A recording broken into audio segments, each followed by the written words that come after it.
Yo, what's good, guys? We are back at it with the final of the tier list, the Outfielders this time. So I probably won't be looking to do any more tier lists for a while, maybe even the rest of the season. Just depends on how many crazy content drops we get. I'm sure there'll be some BR rewards that are alright and some World Series rewards that are alright. But unless they're completely like meta redefining, I don't think it will warrant me doing any more tier list. I may do like you need to have these players on your team type of video, but this is probably it for the tier list for the rest of the season. So one announcement real quick. I checked my analytics. 90% of the people that watch the channel are not subscribed, which, is not a problem. But a large portion of that 90% are repeat viewers. So I would urge you, if you do enjoy the content, if you have watched multiple of my videos, to please hit that subscribe button. It helps me more than you think, and help me help you. All right, so let's get into it. Outfielders, some people have dropped, some people have gone up. I tried to get everybody that has like secondary positions that I think are viable. Even threw some DHs in here that probably don't need to be in the outfield. But we're starting with Big Aaron Judge. I still think he's a solid card. I don't think he's S. A lot of people had problems with the S last time. That was more so out of necessity because there just weren't that many good outfielders. Now we have a plethora of like great outfielders. Soriano, I'm probably gonna put B just because his swing sucks. Um, but I think I would rather use Aaron Judge than Soriano. And I think we're gonna see just how loaded the outfield is. Austin Riley, not a good defender by any means, but serviceable in left field. And that bat is absolutely elite. Harper is still a good option if you really like Bryce Harper. If you don't have a problem lefty-lefty, he is still very good. I think Buck O'Neil honestly has really good value in the outfield. I don't think a lot of people are even considering him in his secondaries of left and right field. In left and right field, he is a way above average outfield defender with max contact, and the power is still a little bit low, but when you play defense like he does, I think he brings a lot more value in the outfield than at first. Corbin Carroll, the Team Affinity Reward. I think he's good. I think he's really solid. I have not got to use him just yet, but I think he looks fine. I don't think he's going to be like a meta-defining player like his stats may say, but I do think he will be really good. Dylan Cruz, stat-wise, is a great card. You superfractor him. He's one of the better defensive center fielders in the game. His swing is not elite, but it is not as bad as it was for the first few days he was in game. So he is still a good option there. Eddie Escobar, great swing, stats that will play on All-Star, and kind of mediocre defense, not awful, not great defense. But being a switch hitter with that good of a swing, he is still, of mention. Hank Aaron, a card I have not really loved as much as, the set one bosses, but I think he's still should be respected, and I think he's probably around here. I think it's between him and Austin Riley for best on the list so far. This Hank Thompson is not worth how you have to get him, which is your BR flawless pick. He would not be my pick at all. If I remember right from doing the Negro League campaigns at the start of the year, I did not like his swing at all. He has no quirks. He will get the Cal Ripken boost, but I don't think it really makes him an elite player by any means. Hap's a good option. His defense is pretty subpar out there. I do not like his defense, but a switch hitter is a valuable commodity to have. I think we have a better candidate for left field switch hitting, outfielders. Jackie in the outfield brings absolutely elite tier defense. If you are somebody that plays at like Laughing Mountain or at Coors, fields with huge left fields, Jackie Mike should be on your radar. Gonna be a great contact hitter. Should bat about 350 to 400. Just the extra base hits are gonna hurt him a lot. I imagine his arm strength is not the best. I'd probably say high 70s, low 80s. So 91. That's pretty wild. So yeah, he is probably our best defensive left fielder in the game, other than like Corbin Carroll or like a Kiermaier or somebody like that. So he brings value there. This JD Martinez should not be in the outfield, so I would not rate him highly as an outfielder. But JD always has a good swing. This card has really good stats, good quirks, just should be a DH. I would almost say the same for Jock Peterson, but this is by far the best defensive Jock Peterson we've ever gotten. 84, 88, 79, 81 with not god-awful speed. I mean, this card is pretty nasty in the outfield. A lot of people were asking me, what do you think of him at first base? Honestly, I think he probably brings just as much, if not more, value in the outfield, being a slightly above average fielder, which is crazy to say about a Jock Peterson card, especially if you give him the Ripken boost. This Joey Gallo, just an all-star demon. Just want to throw him in here. As a mention, as a corner outfielder on all-star difficulties, he's going to be great.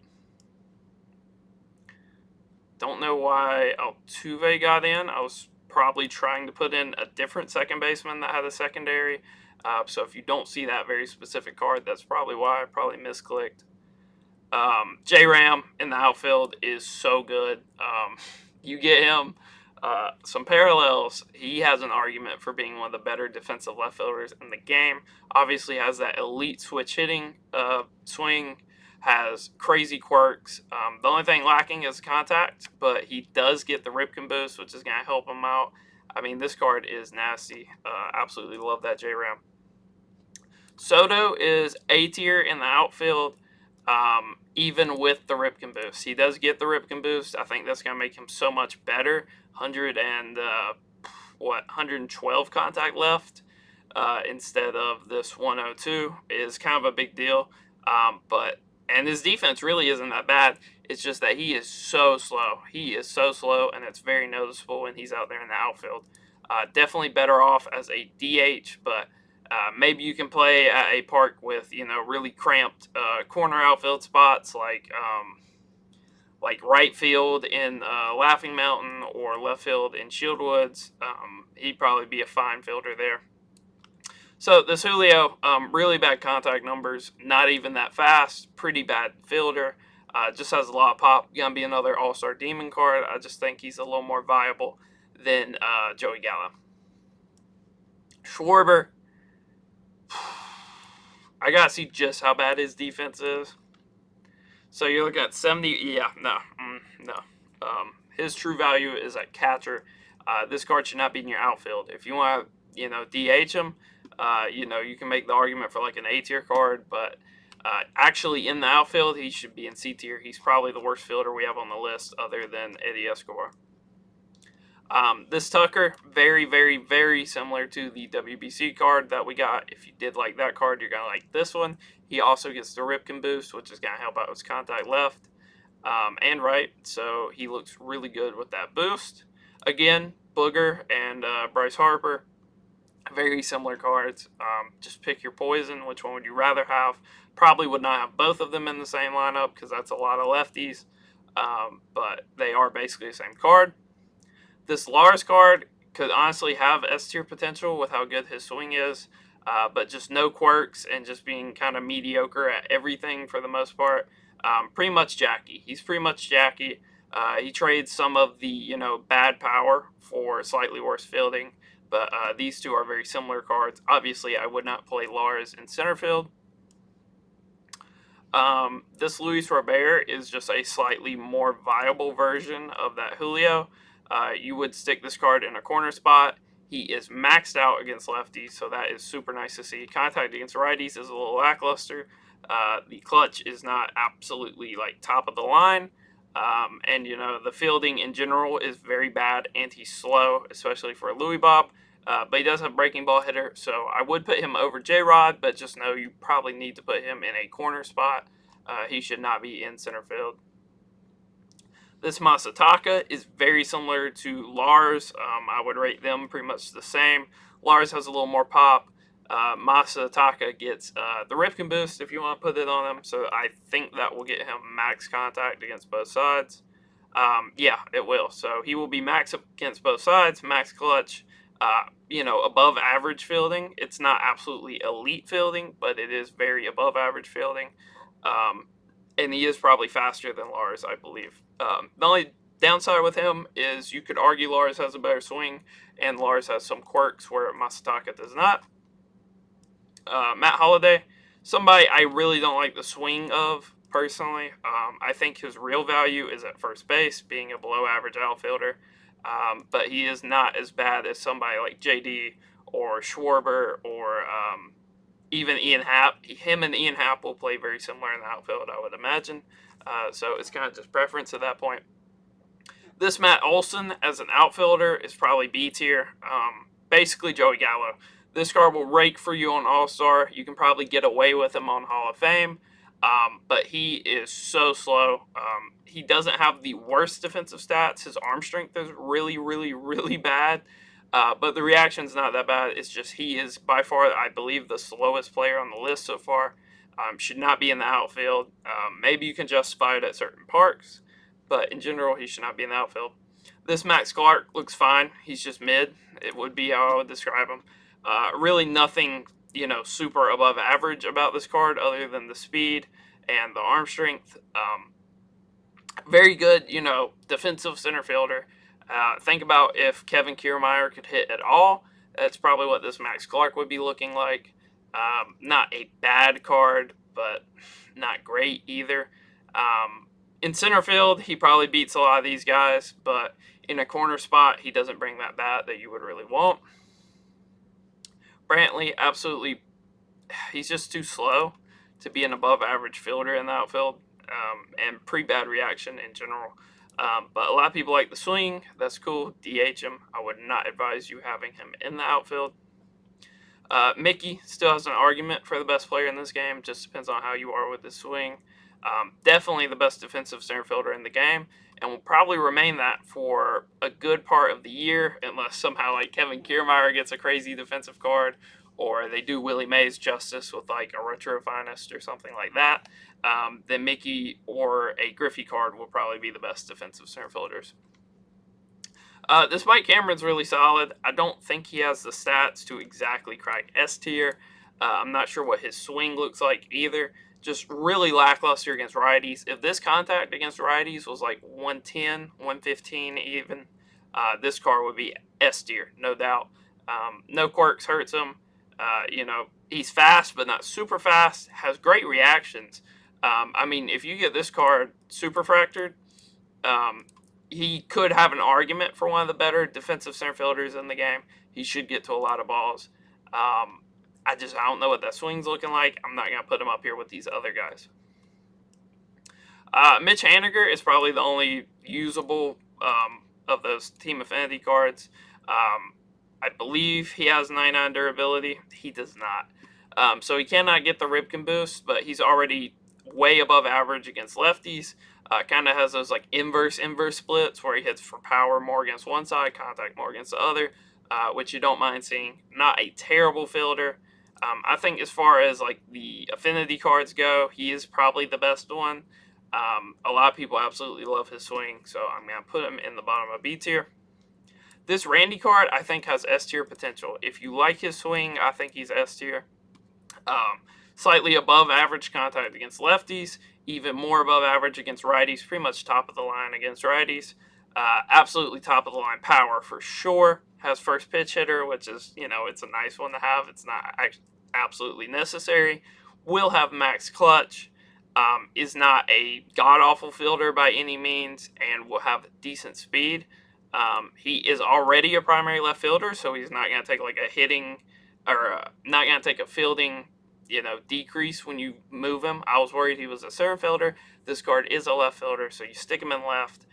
You get some parallels on him, and he's looking like pretty much your bang-on average fielder with awesome contact and awesome power. If you are somebody that likes Randy's cards, likes his swing in the past, I think this card's no doubt S tier. Acuna, probably the second best outfielder we see on this list. I'll take him over Hank Aaron 10 times out of 10. Yes, does definitely have less power, but you get him super fractured. He's a speed threat with good reaction. Should have a diamond shield. Has great arm strength. Would not play him in center field, right? In center field, he's going to have 82 reaction, even super fractured.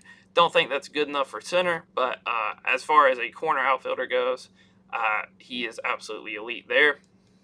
Stan, I don't think has much value in the outfield. Basically, if you played Babe Ruth in the outfield, I guess you can get away with playing the Stan Musial. A little bit slower than Babe.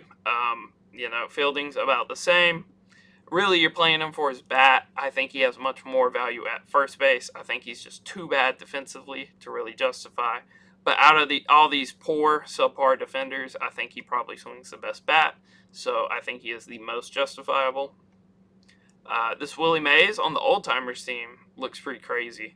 But in general, I don't really rate him. I don't think he's great. The clutch is absolutely god awful. It's really bad. That is average to slightly below average contacts for what you would probably want. The power is really good, but that clutch is terrible, man. You go up against Greg Maddux with the runner on second base on like Hall of Fame or legend, it's gonna be rough for you with this Willie Mays card. So not a fan. Wyatt Langford, pretty much the definition of mid. Doesn't do anything well. Does everything at an average level. Average contact against lefties. You could argue slightly above average against righties. Pretty much the exact same for the power. Mediocre clutch. He's an okay fielder. He's not a liability out there. He's just fine. He's fine. I think he has more value at his secondary positions of third base. Yandy, I just put on here as a shout because I don't think a lot of people realize how good this Yandy card is. This card is terrible defensively in the outfield. 60 speed, 77 reaction. Probably gonna have a bronze shield. No, he'll stay silver. But the contact's there, the power's there, the clutch is there. This card is so good at first base, or maybe even you can make the argument for second or third. But in the outfield, I think he's just kind of poor, to be honest. I think he's unplayable because of his defense. And speaking of unplayable because of their defense, this Jordan should never see the outfield. Pretty bad defensive stats. 51 speed, one of the slower players on this list. And 60 reaction, probably one of the more poor reaction ratings on this list. And that is kind of the tier list of players I would even be considering to put in your outfield at this point in the game. I think Austin Riley swings an absolutely top tier bat. I believe this card has a bunch of quirks, or at least last year he did. Yeah, breaking ball, first pitch, unfazed, big quirks to have. Great swing, amazing stats. Power against righties is a little lackluster, but everything else is great.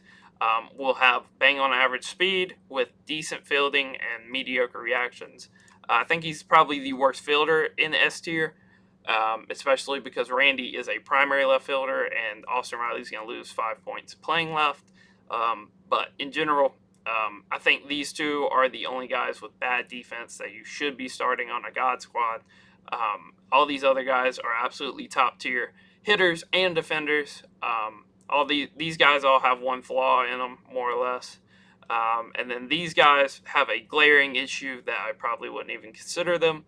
And then these cards are good on All-Star or so bad in the field that you better absolutely rake to make up for their poor defense.